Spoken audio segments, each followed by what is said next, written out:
আগামীকাল ৩টি পৃথক কর্মসূচিতে বক্তব্য দেবেন আওয়ামী লীগ সভাপতি ও পদচ্যুত প্রধানমন্ত্রী শেখ হাসিনা। ভারতে অবস্থান নেওয়া শেখ হাসিনা অনলাইনে যুক্ত হয়ে এই বক্তব্য দেবেন। বৃহস্পতিবার আওয়ামী লীগের ভেরিফাইড ফেসবুক পেজ ও ইমেইলে পাঠানো বিজ্ঞপ্তির মাধ্যমে বিষয়টি নিশ্চিত করা হয়েছে। সংবাদ বিজ্ঞপ্তিতে বলা হয়, শেখ হাসিনা নিয়মিত বিরতিতে দলের নেতাকর্মী ও দেশবাসীর উদ্দেশ্যে বক্তব্য ও প্রয়োজনীয় নির্দেশনা প্রদান করছেন। এরই ধারাবাহিকতায় আগামীকাল দুপুর 12:30টায় দক্ষিণ কোরিয়া আওয়ামী লীগ, সন্ধ্যা 6:30টায় দক্ষিণ আফ্রিকা এবং রাত 9:30টায় ফ্রাঙ্কফুর্ট জার্মানির আওয়ামী লীগ নেতাদের সঙ্গে মতবিনিময় সভায় বক্তব্য দেবেন।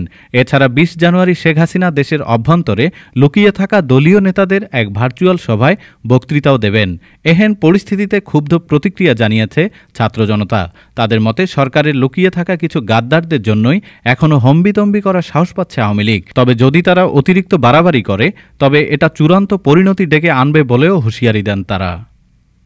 ডেস্ক রিপোর্ট, আজ বার্তা, ঢাকা।